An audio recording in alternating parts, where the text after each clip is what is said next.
pajak.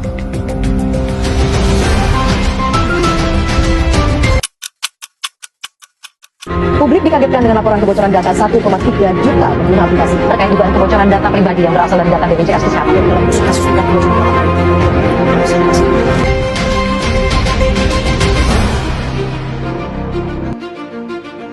Assalamualaikum warahmatullahi wabarakatuh. Sebelumnya, perkenalkan nama saya Naila Yulia dari Prodi Hukum Ekonomi Syariah dengan NIM akhir 0184. Pada kesempatan kali ini, saya akan membahas kasus dugaan kebocoran sekitar 6 juta data nomor pokok wajib pajak atau NPWP pada tahun 2024, serta landasan hukum yang mengatur perlindungan data pribadi di Indonesia.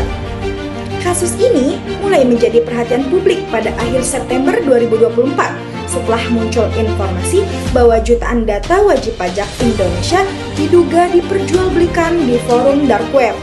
Data yang diduga bocor tidak hanya berisi nomor NPWP, tetapi juga mencakup nomor induk kependudukan atau NIK, nama lengkap, alamat. Apabila data tersebut benar-benar bocor dan disalahgunakan, dampaknya dapat sangat merugikan masyarakat. Data pribadi dapat digunakan untuk pencurian identitas, penipuan, phishing, hingga berbagai bentuk kejahatan siber lainnya. Karena itu, keamanan data pribadi menjadi hal yang sangat penting di era digital saat ini. Menanggapi informasi tersebut, Direktorat Jenderal Pajak bersama instansi terkait segera melakukan investigasi untuk memverifikasi kebenaran dalam kebocoran tersebut. Langkah ini dilakukan untuk memastikan sumber kebocoran sekaligus memberikan kepastian kepada masyarakat mengenai keamanan data yang mereka miliki. Dari kasus ini, terdapat beberapa regulasi yang menjadi dasar hukum.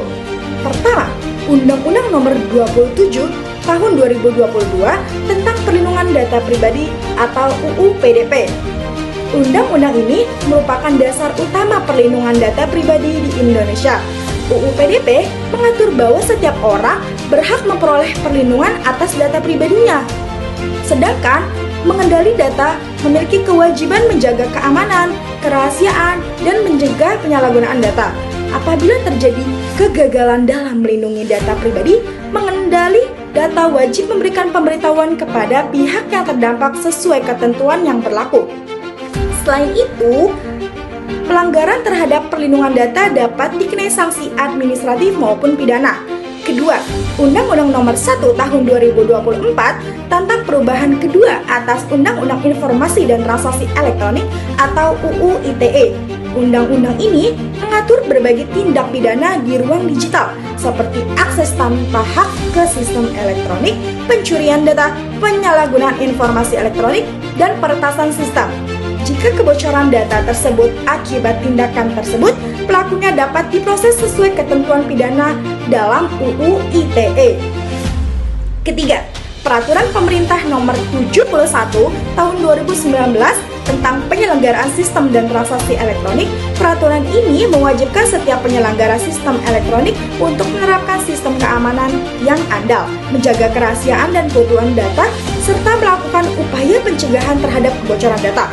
Dari kasus ini, kita dapat mengambil beberapa pelajaran penting. Instansi yang mengelola data masyarakat harus terus meningkatkan keamanan sistem informasi dan melakukan evaluasi secara berkala. Penegakan hukum terhadap pelaku kejahatan siber juga harus dilakukan secara tegas agar memberikan efek jera. Di sisi lain, masyarakat perlu lebih berhati-hati dalam menjaga data pribadi dengan tidak sembarang membagikan informasi pribadi dan selalu waspada terhadap berbagai bentuk penipuan digital saat ini. Demikian yang dapat saya sampaikan. Terima kasih atas perhatian. Wassalamualaikum warahmatullahi wabarakatuh. Pertumbuhan pengguna internet per Indonesia adalah yang tercepat di dunia. Sayangnya ini dibarengi dengan banyaknya kasus kejahatan cyber. Peretasan informasi data pribadi sering berujung pada beragam kejahatan siber, mulai dari pemalsuan data untuk pinjaman online, kartu kredit hingga penjualan database secara ilegal.